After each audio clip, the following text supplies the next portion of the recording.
नमस्कार साथियों, हम हैं गोवा की यात्रा पर। पिछली बार आपने गोवा बागा बीच देखा, सुना और समझा। कहते हैं कि गोवा में एशिया का सबसे बड़ा बीच भी है।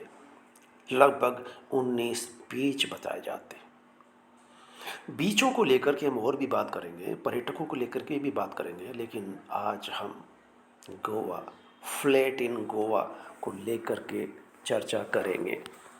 फ्लैट इन गोवा इस शीर्षक से कागज़ कोरे संस्मरण बुक में मैंने शीर्षक दिया फ्लैट इन गोवा, यानी आकर्षण का विषय है गोवा पर्यटकों के लिए। विश्व भर के चुनिंदा देशों से और देश भर से चुनिंदा लोग पहुंचते हैं। चुनिंदा इसलिए कि मैं 55 का होने पर गोवा पहुंच सका था, और वो भी मेरे एक साथी के ये कहने पर कि गोवा में फ्लैट खरीदने चलना है। इस तरह से बोले वो जैसे सब्जी मंडी में सब्जी खरीदने जा रहे हो। और आज 5 साल हो चुके हैं, दोबारा लौट के नहीं गए। तो फ्लैट इन गोवा संस्मरण, कोई भी शहर अपने अंदर कितने ही रहस्य छुपाए रखता है, गोवा में न जाने कितने रहस्य हैं। मैं महज 6 दिन प्रवास में गोवा को जानने का दावा नहीं कर सकता। यूँ कहूँ कि ऊपरी आवरण को भी ठीक से भेदन नहीं कर सका होऊंगा। नंद जी के प्रस्ताव पर गोवा आ सका हूँ या जा सका हूँ। मैं इस शहर की और नंद जी दोनों की कुछ तासीर समझ सका हूँ। कुछ उसी के बारे में मैं यहाँ बात कर रहा हूँ। शहर और मनुष्य के अंदर कितनी परतें, कितने भाव और कितने रहस्य हैं, कौन जान सका है। चलिए गोवा का ऊपरी आवरण का परिचय लेने का प्रयास करते हैं। 6 दिन ज़्यादा तो नहीं होते। लोग एक शहर में पूरी ज़िंदगी गुजार देते हैं, पर शहर के बारे में कितना जान पाते हैं। मैं तो ये कहता हूँ कि हम अपने आप के बारे में ही कितना जान पाते हैं। तो चलिए कालिंगुट बीच पर ठहरे। हम 19 बीचों में से एक बीच चुना हमने, कालिंगुट बीच, और वहाँ जाकर के ठहराव करते हैं। नंद जी डीलर को लोकेशन समझा रहे हैं, मैं हंस के पन्ने पलट रहा होता हूँ। सफ़र में 3 हंस साथ लेकर चला हूँ। हंस यानी राजेंद्र यादव का मासिक हंस, जिसके संस्थापक प्रेमचंद रहे। वो पत्रिका मेरे हाथ में होती है। जब भी अवसर मिलता है हंस में प्रवेश कर जाया करता हूँ। मिसेज नंद जो घर से लड्डू बना कर लाई है, वही नाश्ता होता है। हमारे नहा धोकर तैयार होते होते ही प्रॉपर्टी डीलर की लग्जरी गाड़ी आकर खड़ी हो जाती है। ड्राइवर के अलावा हम चारों सवार हो चल पड़ते हैं। सौरभ सौरभ नंद जी का लड़का सौरभ अगली सीट पर, बाकी हम तीनों पीछे बीच से गोवा में प्रवेश करते हैं। बीच यानी कालिंगुट बीच हम ठहरे थे, और ये हमारा दूसरा दिन है। गोवा में प्रवेश करते हैं। गोवा स्टेडियम पार करते हुए गाड़ी एक होटल पर आकर ठहर जाती है। गाड़ी का दरवाज़ा दरबान खोलता है। गेट पर हमें सैल्यूट मिलता है। रिसेप्शन पर 4-6 सजी हुई युवतियाँ खड़ी है। नेहा शर्मा तपाक से हाथ मिलाकर स्वागत करती है। वह ब्रोशर टेबल पर बिछाकर समझाती है। नंद जी और वो जब नक्शा समझा रहे होते हैं, मेरी निगाह होटल एक्रोन के अंदर की सजावट पर जाती है। अंदर बाहर हरियाली है, खुला चौक, और बीचों बीच एक अदद स्विमिंग पूल, और पूल के आसपास लगी स्लीपर कुर्सियाँ वैसी ही जैसे बागा बीच में लगी होती है, कालिंगुट बीच में लगी होती है। दूर पहाड़ी तक निगाह जाती है। हर तरफ हरियाली और खजूरों का नज़ारा गोवा का प्रतिनिधित्व करता है। नेहा शर्मा जो हमें गाड़ी में बिठा करके लाई थी, अब होटल में फ्लैटों को लेकर समझा रही है। नेहा शर्मा उसी पहाड़ी की तरफ इशारा करते हुए कहती है, एक साइट हमारी उस पहाड़ी के पास ही है सर जी। वह चाय, काफ़ी और ठंडा के लिए पूछती है। हम काफ़ी के लिए सहमति देते हैं। इतने में ही वह अक्रोन और प्रॉपर्टी के मालिक से परिचय करवाती है। ये हैं डॉक्टर चाइल्ड स्पेशलिस्ट। अब होटल और प्रॉपर्टी में इन्वेस्ट कर रहे हैं। डॉक्टर ने गर्मजोशी के साथ हाथ मिलाया और साइट देखने के बाद अपने साथ लंच करने का ऑफर दिया। अब हम नेहा शर्मा के साथ अक्रोन होटल से अक्रोन होम देखने के लिए फिर से गाड़ी में सवार होते हैं। डीलर नेहा शर्मा गाड़ी में बैठते ही लोकेशन समझाने लगती है। हम इस समय गोवा के कंडोलियम में हैं सर जी। कंडोलियम, ये जगह का नाम, मोहल्ले का नाम। डॉक्टर साहब 3 भाई हैं। अब वो डॉक्टर का परिचय विस्तार से देती है। डॉक्टर साहब 3 भाई हैं, तीनों मिलकर 2 होटल चला रहे हैं और प्रॉपर्टी अक्रोन के नाम से फ्लैट बनाते हैं। लो सर जी, ये आ गई हमारी प्रॉपर्टी। हम सिर पर हेलमेट पहन लेते हैं। 1 BHK और 2 BHK देखे जाते हैं। बालकनी में आकर बीच के स्पेस में आधुनिक सुविधाओं, पार्किंग, जिम, स्विमिंग पूल और कम्युनिटी हॉल आदि के बारे में हर तरह की खूबियों के बारे में बतलाती है। नंद जी बीच बीच में अपने सवाल कर बैठते हैं। मैम, हमारी चॉइस 1 BHK है, वैसे 2 भी चल सकता है। मिसेज नंद बराबर साथ दे रही होती है, जिससे यह जाहिर हो जाए कि दंपति को यह योजना पसंद आ रही है। फिर नंद जी बोले, मैम एक बार आप 3 BHK भी दिखा दीजिए। वो बोलती है बड़ी अदब से, क्यों नहीं, हमारी बेस्ट योजना है, देखने में कोई हर्ज नहीं। चलिए यहाँ से नीचे उतरकर हम सामने चलते हैं। 3 BHK के बड़े बड़े कमरे और बड़ी सारी बालकनी देखकर हम दंग रह जाते हैं। और जब कीमत सुनी तो हमारे पैरों तले की ज़मीन खिसक जाती है। 2.5 करोड़।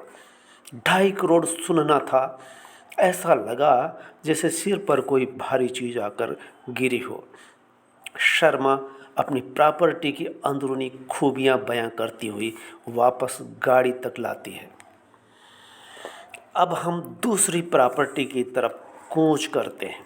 नंद जी बड़ी ही नफासत के साथ बोले, मैम प्रॉपर्टी बेशक बहुत अच्छी है, लेकिन यहाँ पहुँचने का रास्ता कुछ सकरा रह गया है। एग्जैक्टली, नेहा शर्मा बोलती है, आप सही कह रहे हैं सर। गोवा में ये जगह प्राइम लोकेशन पर है। यहाँ से बागा बीच बहुत नज़दीक है। आने वाले समय में इसकी कीमत आसमान पर होगी। शर्मा प्रॉपर्टी के साथ गोवा की स्थिति और बीच तक पहुँच जैसे मुद्दे पर डिस्कस करने लगती है। दूसरी साइट आने की खबर देती है। इसमें सर, इसमें 2 BHK हमारी रेंज में है, ऐसा नंद मिस्टर एंड मिसेज दोनों बोलते हैं। लेकिन ये सब रीसेल में ही मिल सकते हैं, ऐसा शर्मा बतलाती है। अब हम वापस अक्रोन होटल की तरफ लौट पड़ते हैं। होटल के अंदर पहुंचते ही नेहा शर्मा लंच के लिए डाइनिंग हॉल में पहुंचा देती। 3 स्टार होटल का डाइनिंग हॉल। मैं पहली बार किसी स्टार होटल में होता हूँ। क्रॉकरी और सजावट देखते रह जाते हैं। लंच आने से पहले सूप सर्व किया जाता है। सलीका, तहज़ीब और तमीज़ लंच आने तक देखते व महसूस करते हैं। लंच होते हवाते नेहा जी प्रकट होती है और फिर उसी डीलिंग टेबल पर पुनः वही प्रक्रिया दोहराई जाती है। अब नेहा के साथ दूसरी गब्बर सिंह नुमा आकर के बैठती है।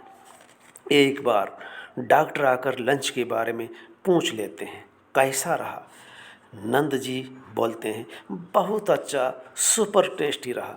नेहा सारी औपचारिकताएं समझाने के बाद बोली, सर अगर आप 1 सप्ताह में डील फाइनल कर लेते हैं तो आपको 9% की छूट मिल सकेगी। सर मेरी सलाह है कि आप इस पर जल्दी ही निर्णय लें।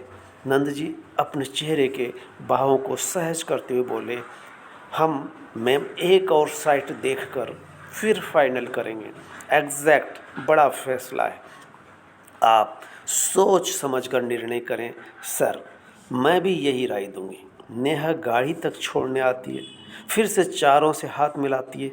गाड़ी हमें छोड़ने के लिए वापस कालिंगुट बीच होटल चल पड़ती है। मिस्टर और मिसेस नंद आंखों ही आंखों में बातचीत कर लेते हैं, जिसका लबो-लुआब इतना होता है, अक्रोन साइट बहुत अच्छी है, इन्वेस्ट किया जा सकता है। नेहा शर्मा का व्यवहार, बातचीत का लहजा हमें सराबोर कर देता है। नेहा के चेहरे पर मुस्कान जैसे चिपका दी गई हो। हर समय हर बात पर वह मोहक मुस्कान बिखेरती रहती है। उसकी शब्दावली में yes sir, please, welcome sir, exact, sorry. Sorry तो जैसे बार बार आ टपकता है, जैसे कि उनको सिखाया गया है। जैसे औपचारिक शब्द बीच बीच में चले आते हैं, टपक पड़ते हैं, या फिर वह बनी बनाई प्रॉपर्टी की बनी बनाई कहानी सुना रही होती है, जो दिन भर में कई खरीदारों के सामने पेश आती होंगी। बाजार का नियम है सामान बेचना। प्रॉपर्टी डीलर की खास अदा बोलने, बैठने और चलने की रही है।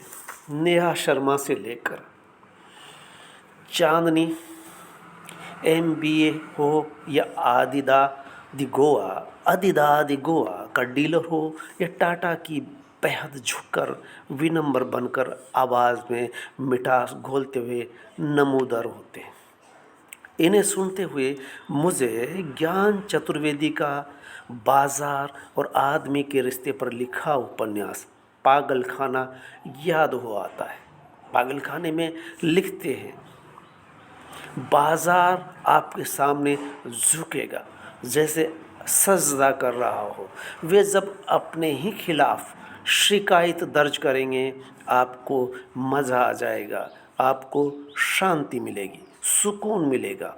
वे हमेशा सर सर करते हुए पेश आएंगे और बीच बीच में बेवजह सॉरी सर बोलना नहीं भूलेंगे। पृष्ठ 145। पागलखाना। बाजार सपने बुनता है, सपने दिखाता है। सच्चाई यह है कि सपने कभी किसी के पूरे नहीं हुआ करते। लोग जिंदगी भर सपनों के पीछे भागते ही तो रहते हैं, सपनों के पीछे पागल हो उठते हैं।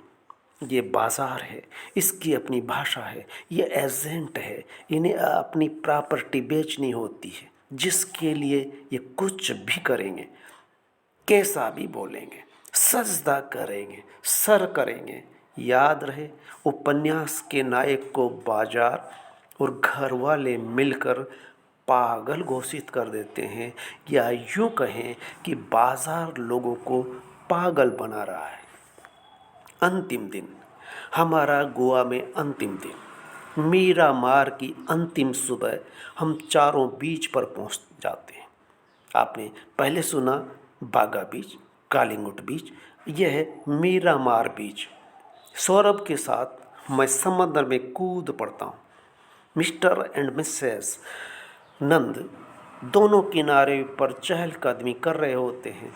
तभी एक महिला से नंद जी बात करते हुए दिखाई पड़ते हैं। मैं समंदर के बीच से देख रहा हूँ। हम काफ़ी अंदर तक जाते हैं, फिर भी पानी कमर से नीचे ही रह जाता है। सौरभ अधिक अंदर न चला जाए, मिसेज नंद बराबर ध्यान रख रही होती है, सो मैं भी उसके साथ बना रहता हूँ और वही डुबकी लगाने का प्रयास करता हूँ। इस बीच पर रेत के साथ काली राख सी मिली हुई है, जो थोड़ी सी हलचल से ही ऊपर आ जाती है। लहरें बेशक आ रही है, पर बहुत हल्की, धीमी और उछाल तो जैसे है ही नहीं। बाहर आने पर नंद जी बोले, मिसेज डिसूजा ने कालिंगुड के पास एक फ्लैट बताया है, रीसेल में है।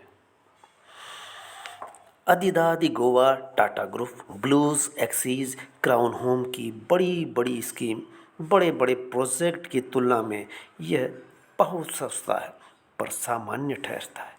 उनके 1 BHK की तुलना में आधी रेट पर, वह भी कालिंगुड बीच के पास होना मुझे भी न जाने क्यों डिसूजा वाले प्रस्ताव में दिलचस्पी होने लगती है।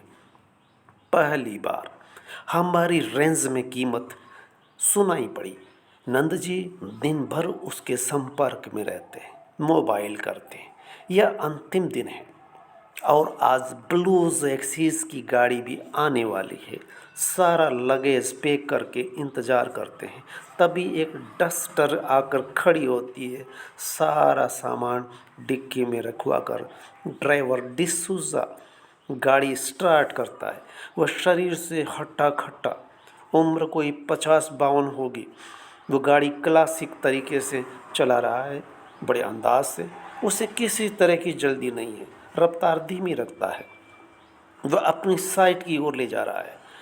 अब तक जितने भी ड्राइवर आए वे सिर्फ साइट तक ले जाकर छोड़ देते रहे। ये अपनी तरफ से या पूछे जाने पर स्कीम को लेकर कुछ बोल लेता है। शुरू में नंद जी हमेशा की तरह माहौल को भांपने के लिए चुप्पी बनाए रखते हैं। मैं अपनी तरफ से प्रकृति, गोवा, पर्यटन पर बोलता रहा हूँ, तब ही कुछ बात चलती है, वरना सन्नाटा पसर जाता है गाड़ी में। बाकी समय में बाहर फैली हरियाली देखकर मैं अपना मन बहला लेता हूँ। कितनी दूर है साइट, डिसूजा जी नंद जी बहुत देर बाद पूछते हैं। उधर से आवाज़ आती है, 19 किलोमीटर है सर। डिसूजा भी नपे तुले शब्दों में जवाब देता है। गोवा का अंतिम गांव, गोवा का बस स्टैंड और फिर पेट्रोल पंप आएगा। डिसूजा स्कीम के साथ गोवा की भौगोलिक जानकारी देता है। हम इस समय महाराष्ट्र में चल रहे हैं सर, फिर गोवा में आ जाएंगे। मैं डिसूजा से पूछ लेता हूँ, आपकी साइट गोवा में ही है? वो बोलता है, नहीं सर, पास ही है। अब नंद जी के कान खड़े होते हैं और सवाल करते हैं, गोवा में नहीं है? जी सर, अपनी साइट दरअसल महाराष्ट्र में है। गोवा में लैंड बहुत महंगी है, सो हमने गोवा से जुड़ी सीमा पर प्रोजेक्ट बनाया है। आप देखेंगे लोकेशन बहुत अच्छी है। अब सर गोवा से बाहर आ गए हैं सर, यहाँ से हवाई अड्डा 7-8 किलोमीटर है। अब नंद जी चुप हो बाहर देखने लगते हैं। गाड़ी में सन्नाटा पसर चुका है। गाड़ी कच्चे रास्ते पर उतर जाती है और 2-4 झोंपड़ियों के बाद एकदम घाटी में जो ही कार उतरने लगती है, मेरा दिल धक से बैठ जाता है कि जैसे किसी भी क्षण कुछ भी घटित हो सकता है। मुझे डिसूजा का इरादा ठीक नहीं लगता। ये बॉडी बिल्डर कुछ भी कर सकता है हमारे साथ। हम यहाँ अकेले, पति पत्नी, बच्चा सौरभ और मैं, ये न जाने क्या कर बैठे। दूर दूर तक कुछ भी दिखाई नहीं देता। पहाड़ है, जंगल है, बस्ती दूर छूट चुकी है। ऐसे में कुछ भी घटित हो जाए। धूल उड़ाती हुई गाड़ी कुछ देर चलती रही। हम सांस रोके आगे के घटनाक्रम का इंतजार करते रहे कि क्या घट सकता है। कुछ भी हो सकता है। जब दूर कुछ मजदूर काम करते नजर आते हैं, तब राहत की सांस लेते हैं। डिसूजा गाड़ी रोक देता है। धूल का गुब्बार छटे उसके पहले ही हम सब नीचे उतर जाते हैं। एक तरफ मिट्टी खींचने, समतल करने का काम चल रहा है, दूसरी तरफ पहले माले पर आरसीसी के तार बंधाई का कार्य मजदूर कर रहे हैं। डिसूजा प्लान लेकर खड़े खड़े नंद जी को बताने लगता है। मैं काम करते मजदूरों और हरी भरी पहाड़ियों को देखने लगता हूँ। डिसूजा कहते हैं, डिसूजा से नंद जी कहते हैं, साइट देख ली है, अब बाकी बातें गाड़ी में कर लेंगे, यहाँ से आगे बढ़ते हैं। वह गाड़ी स्टार्ट कर आधा किलोमीटर चलकर फिर से रोक देता है। एक खंडहर सी इमारत में चलने को कहता है। हम डरते हुए उसके पीछे चल पड़ते हैं। मरता क्या न करता, उसके साथ ही जंगल से बाहर निकला जा सकेगा। इमारत से 2-3 मजदूर अभियंता स्वागत करते हैं। कुछ औपचारिकता के बाद आगे बढ़ते हैं। आधा किलोमीटर बाद फिर वह चाय नाश्ते के लिए जंगल में मंगल करता हुआ एक होटल में ठहरा देता है, गाड़ी रोक देता है। यहाँ चाय बड़े की व्यवस्था है, यहाँ कॉन्फ्रेंस करने व ठहरने की व्यवस्था है। पर्यटक यहाँ भी ठहरते हैं। हम आश्चर्य करते हैं यहाँ और पर्यटक। डिसूजा अब दूसरे मार्ग से वापसी करता है और काजू के झाड़ बताने लगता है। खेतों में काजू की फसल लगी है, लहरा रही है। काजू के बड़े बड़े नींबू जैसे पेड़, काजू के फल आ रहे हैं। इन्हीं फूलों में से काजू बनता है। खेत के बगल में ठहर कर काजू के झाड़ दिखाता है। हम फोटो उतारने लगते हैं। डिसूजा अब अपना परिचय देता है। उसका एक फ्लैट है, वह किराए पर टैक्सी चलाता है। ब्लू जैक्सिस की पार्टियों को साइट पर ले जाने का काम करता है। सर, मैं पर्यटकों को मिलने वालों की मदद करता हूँ, उनको गोवा घुमाने में टैक्सी करवाता हूँ और सही जगह ठहराता हूँ। अब बताइए सर, आपको कहाँ उतरना है? कालिंगुट बीच उतार दीजिए, नंद जी बोले। वे अब मिसेज डिसूजा, जिसने फ्लैट दिखाने की कही है, मोबाइल पर संपर्क साधने लग जाता है। तभी मैं सौरभ को लेकर समंदर की तरफ डुबकी लगाने चल देता हूँ। गोवा के काजू खरीदने के बाद टैक्सी थिविम स्टेशन के लिए चल पड़ती है। कोई 2-3 किलोमीटर चलने के बाद नंद जी का मोबाइल बजा। डिसूजा फ्लैट पर इंतज़ार कर रही है। हमारी गाड़ी का समय हो चला है, ट्रेन का समय हो चला है। अब स्टेशन चलने का सिवा हमारे पास कोई चारा नहीं है। मैं अपनी राय बता देता हूँ। अब हमारा मकसद गाड़ी पकड़ना है। अब हमारे पास बिल्कुल भी समय नहीं है। सौरभ भी यही कहता है। सौरभ उनका बेटा। नंद जी बोले, गाड़ी वापस करो। मैं बुरी तरह से चौंका। ये क्या कर रहे हो? होश में हो? अब कतई गुंजाइश नहीं है। गाड़ी का समय हो चुका है। गाड़ी छूट गई तो हमारा क्या होगा? ड्राइवर बोला, मैं स्टेशन के लिए ऑनलाइन बुक हूँ, मैं सीधा वहीं जाऊँगा। कुछ देर अफरा तफरी मच जाती है। सौरभ और नंद जी में डिस्कस होता है। अंत में नंद जी फैसला सुना देते हैं, गाड़ी वापस लो और हम फ्लैट तक छोड़ दो। बस डिसूजा और नंद जी के बीच लोकेशन को लेकर बहुत देर तक बातें चलती है। गाड़ी आगे निकल जाती है, फिर वापस होते हैं। असमंजस में डिसूजा सड़क पर हमारा इंतज़ार करती नज़र आती है। गाड़ी सवारी का इंतज़ार नहीं करती।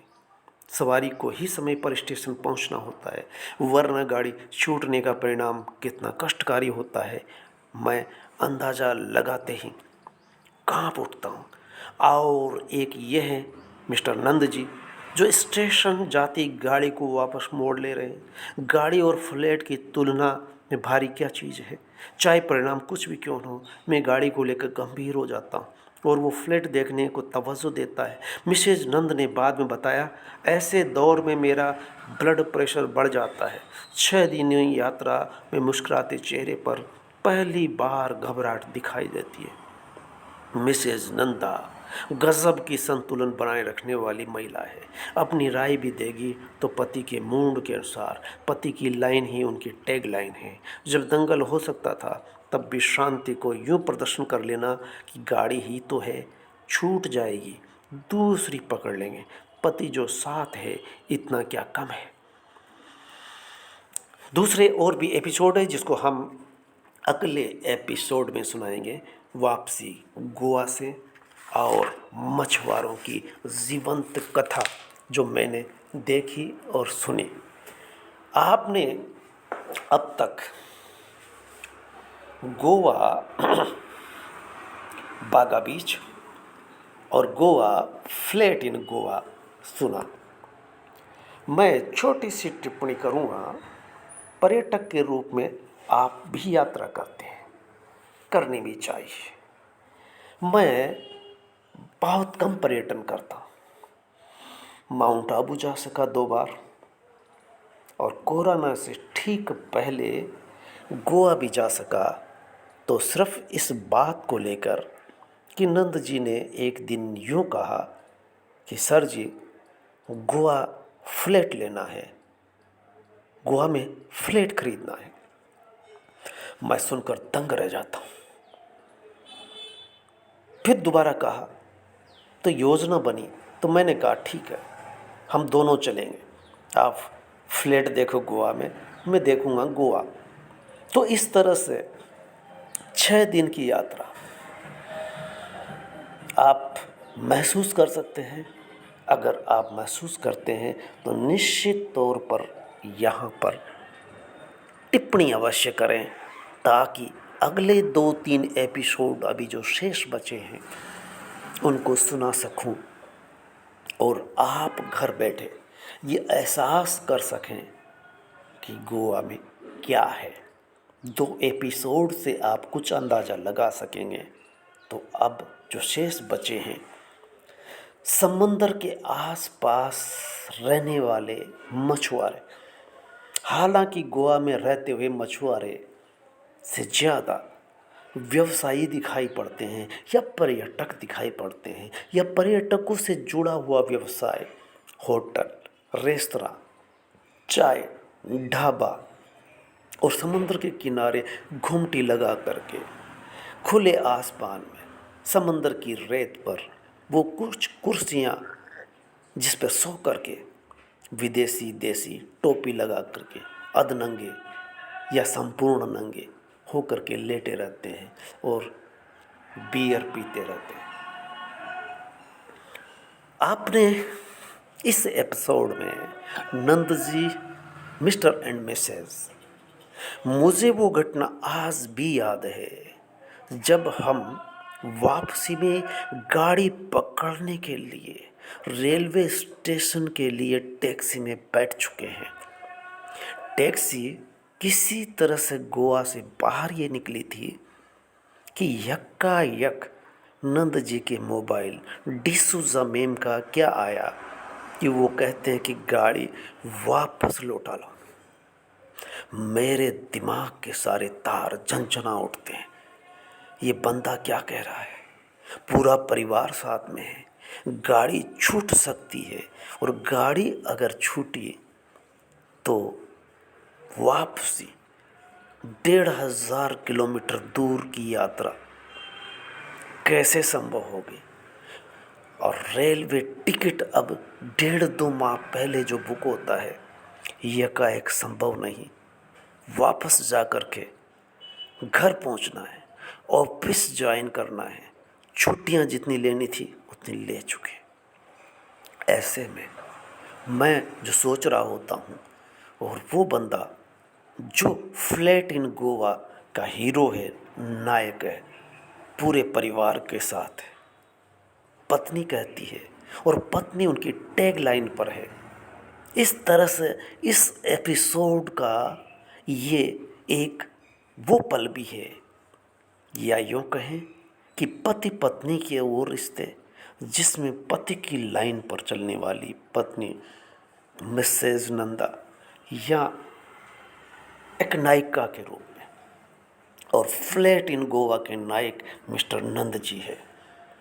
इन दोनों की ट्यूनिंग देख करके मैं एक तरह से गोवा ही नहीं देख रहा हूँ, बल्कि पति पत्नी के रिश्ते का एहसास भी करता हूँ। मैं खुद भुक्तभोगी हूँ, और न जाने कितने दंपति हैं जिसमें टकराहट होती है, तू मैं होती है, बात का बतंगड़ होता है, और एक ही बात को पकड़ करके बात कहाँ से कहाँ पहुँच जाती है।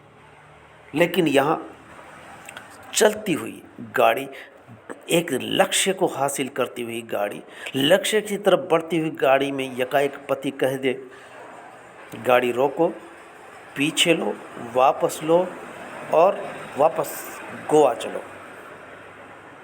जबकि ट्रेन छूट सकती है। बाद में पत्नी ने इतना कहा कि ऐसे अवसर पर मेरा बीपी बढ़ जाया करता है। ये ज़रूर सुना, लेकिन इसके अलावा और कोई शब्द नहीं। मैं सैल्यूट करता हूँ इन दोनों के रिश्तों का, दोनों में जो ट्यूनिंग है उसका। ये कमाल का रिश्ता है, कमाल की ट्यूनिंग है, यहाँ देखी जा सकती है। तो ये तो था हमारा फ्लैट इन गोवा।